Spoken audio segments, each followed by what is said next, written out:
Am I the asshole for not helping my family after they disowned me for marrying my Korean husband? Hey, before we move on to the video, please subscribe to the channel and hit the like button. It will help us create more interesting videos for you. Thanks. I never thought I'd be writing this, but after what happened last week, I need to know if I'm the asshole here. This is going to be long, so bear with me. I'm 29F, and this story starts about 7 years ago when I met my now husband Gene, 30M, during my master's program. Gene is Korean American, born in Seoul but moved to the US when he was 8. He's incredibly smart, kind, and honestly the best person I've ever known. He's a software engineer at a major tech company, speaks 3 languages fluently, and volunteers at a local animal shelter on weekends. Any parent should be thrilled to have him as a son-in-law, but not my family. When I first brought Gene home to meet my parents, the atmosphere was ice cold from the moment he walked through the door. My father barely acknowledged him. My mother made passive-aggressive comments about cultural differences, and my younger brother Mike kept making jokes about chopsticks and asking if Gene knew martial arts. I was mortified, but Gene handled it with more grace than they deserved. After Gene left that night, my parents sat me down for what they called a serious conversation. My father told me that while they weren't racist, they thought it would be better if I dated someone more compatible with our family. My mother chimed in about how mixed marriages are harder and how they worried about future grandchildren not looking like the family. The subtext was clear. They didn't want me with an Asian man. I was furious and told them that Gene was the man I loved and they needed to accept it. My father's response was that as long as I was with that boy, I wasn't welcome in their house. My mother started crying about how I was throwing away my heritage and how disappointed they were in me. Things only got worse from there. When Gene and I got engaged after 2 years together, I called to tell them the news. My mother hung up on me. My father texted me one word: disgusting. My brother Mike posted on Facebook about how some people abandon their family for foreigners, clearly directed at me. I tried for months to reconcile with them. I sent letters, emails, called repeatedly. I even showed up at their house once, but my father told me I wasn't his daughter anymore and shut the door in my face. My mother blocked me on all social media. Extended family members who I'd been close with suddenly stopped responding to my messages. The worst part was my wedding day. Jin's family flew in from Korea and California to be there. His parents, grandparents, aunts, uncles, cousins. They welcomed me with open arms, learned English phrases to communicate better with my friends, and his mother even wore a traditional hanbok and insisted I wear one too for part of the ceremony. Meanwhile, my side of the church was practically empty. Not one member of my biological family showed up. I cried in the bathroom before walking down the aisle, not from happiness, but from heartbreak. My maid of honor had to walk me down since my father refused to come. Jin's father offered to walk with me, which was incredibly sweet, but it just highlighted how alone I was. After the wedding, I tried one more time. I sent my parents professional wedding photos, including ones of Gene and me in traditional Korean outfits. I wrote a letter explaining how happy I was and how much I wished they could be part of our lives. The photos were returned to me, torn in half, with a note from my mother saying, "We have no daughter." That broke something in me. I stopped trying. Gene held me while I cried for days, and his family essentially adopted me. His mother calls me every week. His father helped me with my resume when I was job hunting, and his grandmother taught me to make kimchi. They became the family I'd always wanted. Over the next 5 years, Gene and I built an amazing life together. We both got promotions, bought a beautiful house in a great neighborhood, and started planning for kids. Jin's business idea for a mobile app took off, and he sold it to a major company for an amount that set us up for life. We were happy, successful, and surrounded by people who loved us. Then, 3 weeks ago, my phone rang. It was my mother. "Sarah? It's Mom." I almost hung up. Instead, I said, "I'm sorry, I think you have the wrong number. You said you don't have a daughter." She started crying immediately. "Please, Sarah, I know we messed up, but we need to talk. Can we meet for coffee?" Against my better judgment and Jin's advice, I agreed. We met at a neutral location, and my mother looked terrible. She'd aged significantly, had lost a lot of weight, and seemed genuinely distraught. She told me that my father had been laid off from his job 2 years ago and hadn't been able to find work since. They'd burned through their savings, were behind on their mortgage, and the bank was starting foreclosure proceedings. My brother Mike had been arrested for a DUI and needed money for a lawyer. She said they'd done some research and knew that Jean and I were doing well financially and wondered if we could help. I stared at her in disbelief. You disowned me for 5 years. You returned my wedding photos torn up. You told the entire family I was dead to you. And now you want money. She had the audacity to say, but you're still our daughter. Family helps family. I asked her if she'd changed her mind about Jean, if she was ready to accept him as her son-in-law and any future grandchildren we might have. She got uncomfortable and said they were working on it, but that this was an emergency and we could work through the other issues later. I told her no. Not just no, but hell no. I said that when they cut me off, they lost any right to my support. I walked out of that coffee shop and blocked her number. But it didn't end there. Over the next week, I received calls and messages from relatives I hadn't heard from in years. Suddenly, everyone was concerned about family unity and thought I should be the bigger person. My aunt called me selfish. My cousin said I was cruel for letting my parents lose their house. My uncle accused me of forgetting where I came from. The worst was my brother Mike. He showed up at my workplace, drunk, and caused a scene in the lobby. He screamed about how I was a race traitor who chose gooks over family and how I owed them money since they raised me. Security had to escort him out, and I had to explain the situation to my very concerned boss. Then my father called. He'd gotten my new number from someone, and he was different from how I remembered.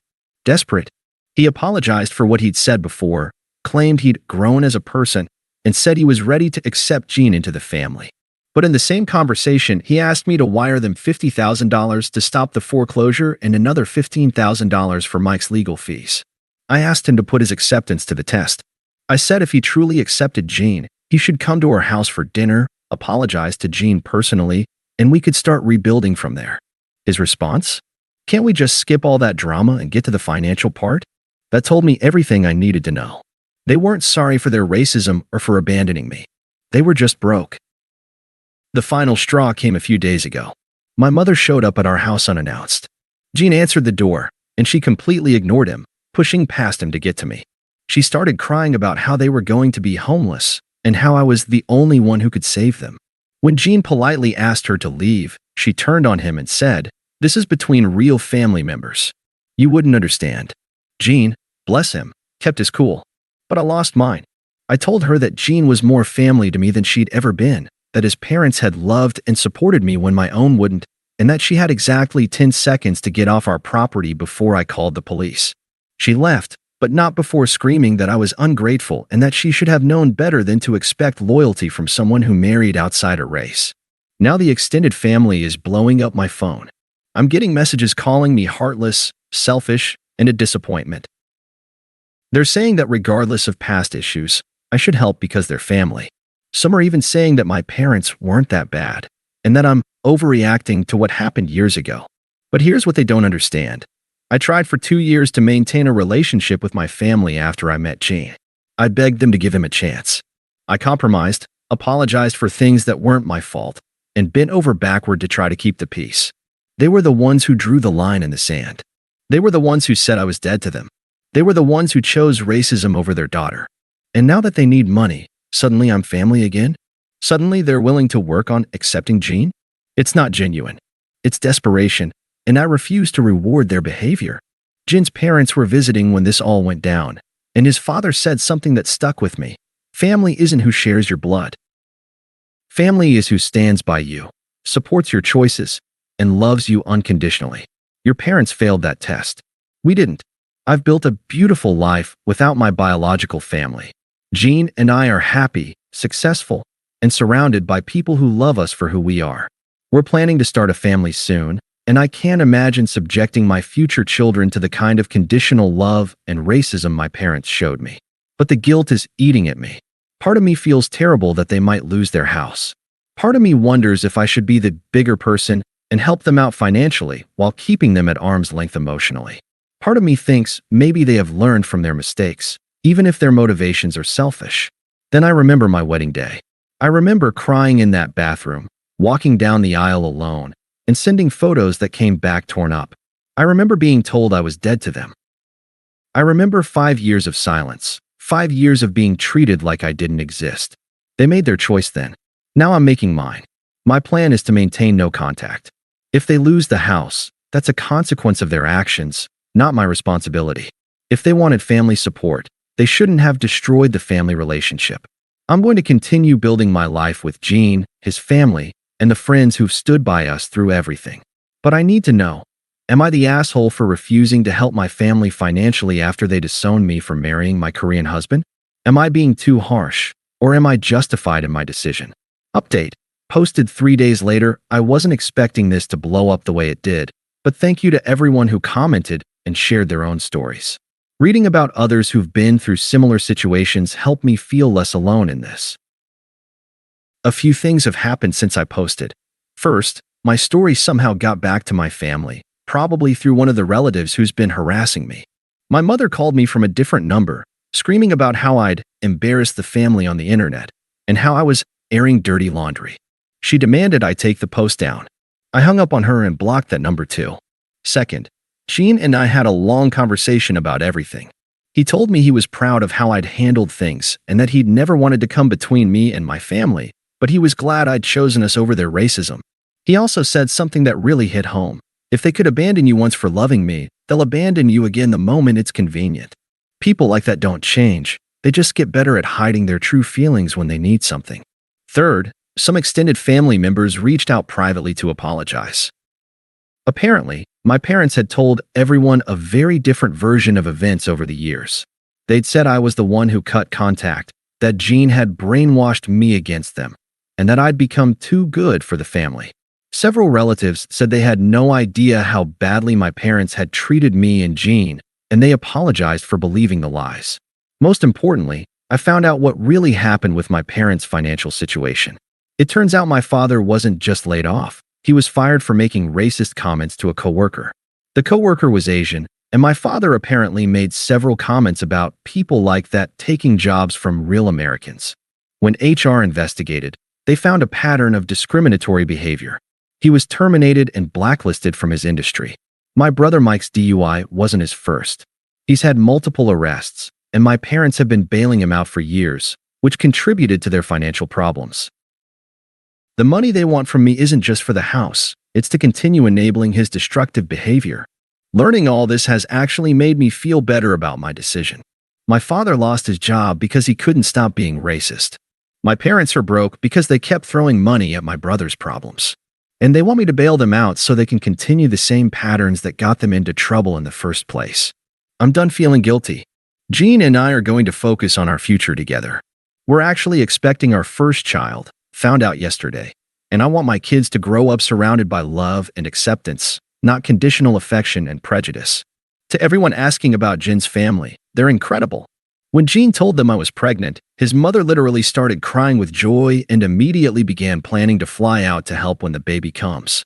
His grandmother is already knitting baby clothes. This is what family looks like. As for my biological family, I'm maintaining no contact. If they want a relationship with me and my future children, they need to do the work of genuinely changing, not just pretending to change when they need money. Until then, they're strangers to me. Thank you again for all the support. Sometimes you need internet strangers to remind you that you're not crazy for standing up for yourself and your family. Thanks for watching. Make sure to subscribe to the channel and hit the like button.